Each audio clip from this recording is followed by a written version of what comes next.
Dans deux exercices, vous allez être amené à tracer les médiatrices et les bissectrices dans un triangle. Alors, pour ça,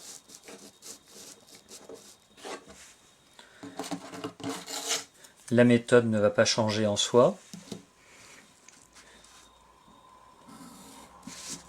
La seule différence, c'est que je vais devoir reproduire 3 fois la méthode de la médiatrice, si on me demande les médiatrices,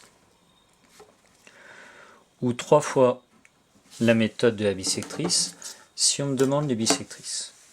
Si je fais un exemple ici, alors je vais faire un exemple avec celle qui pose généralement un petit peu plus de problèmes, à savoir la médiatrice.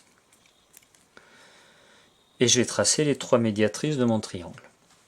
Donc la médiatrice de ce segment-là, la médiatrice de ce segment-là, la médiatrice de ce segment.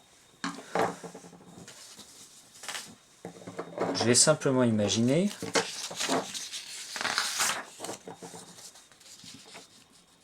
que je n'ai que le segment du bas et que j'applique la méthode que j'ai vue au-dessus. Je vais donc prendre un écartement qui correspond à peu près aux 3/4 de la longueur de mon segment. Je vais piquer sur la première extrémité, faire un arc de cercle au-dessus, un arc de cercle en dessous, piquer sur la deuxième, arc de cercle au-dessus, arc de cercle en dessous.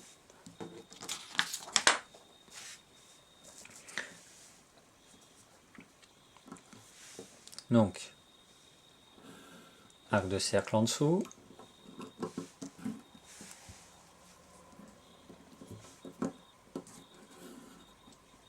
arc de cercle au-dessus,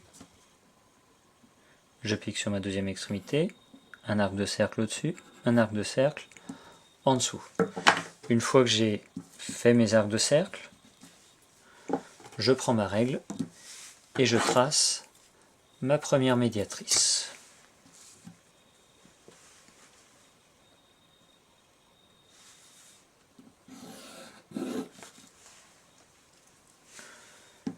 Je m'attaque maintenant à mon deuxième segment.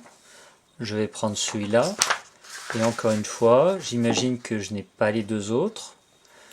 Je vais donc prendre un écartement à peu près les 3/4 de ce segment. Je vais piquer sur la première extrémité. Arc de cercle au-dessus, arc de cercle en dessous. Je vais piquer sur ma deuxième extrémité. Arc de cercle au-dessus, arc de cercle en dessous. Donc, 3/4 de mon segment. Je pique bien. Arc de cercle au-dessus, arc de cercle en dessous. Je pique sur ma deuxième extrémité, arc de cercle au-dessus, arc de cercle en dessous. Là, je vous conseille de bien repérer vos arcs de cercle, de bien les garder en tête. Mon premier croisement est ici, mon deuxième croisement est ici. Je prends directement ma règle et je relie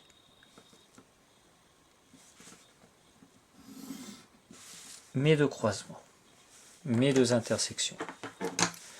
Je vais maintenant m'attaquer au dernier segment, c'est-à-dire celui-là. Là encore, je dois imaginer que je n'ai pas mes autres tracés. J'ai mon segment ici, je vais prendre les 3/4 de ce segment, piquer à la première extrémité, faire un arc de cercle ici à gauche, un arc de cercle à droite, piquer en bas, arc de cercle à gauche, arc de cercle à droite.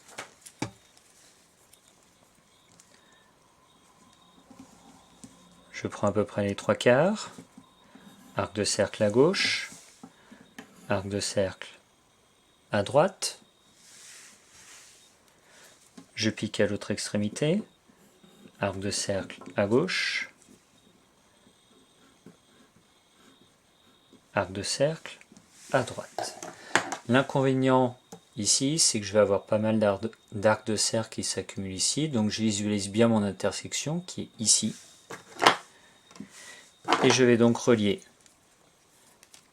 mes deux intersections pour obtenir ma troisième médiatrice. petite chose à retenir, si vos 3 médiatrices sont bien faites,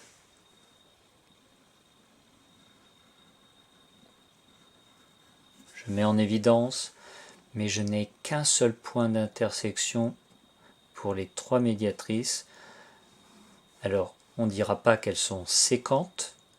Quand elles sont 3 à se couper au même endroit, on dit qu'elles sont concurrentes. Ce sont des droites concurrentes. Vous serez amené à l'utiliser un petit peu plus souvent dans les prochaines années au collège. Mais donc mes 3 droites sont concurrentes, c'est-à-dire qu'elles se croisent en un seul point. Si lors de votre construction, vos 3 médiatrices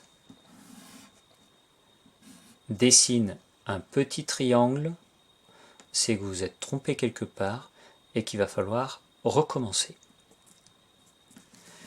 Il s'avère qu'il se passe la même chose avec les bissectrices.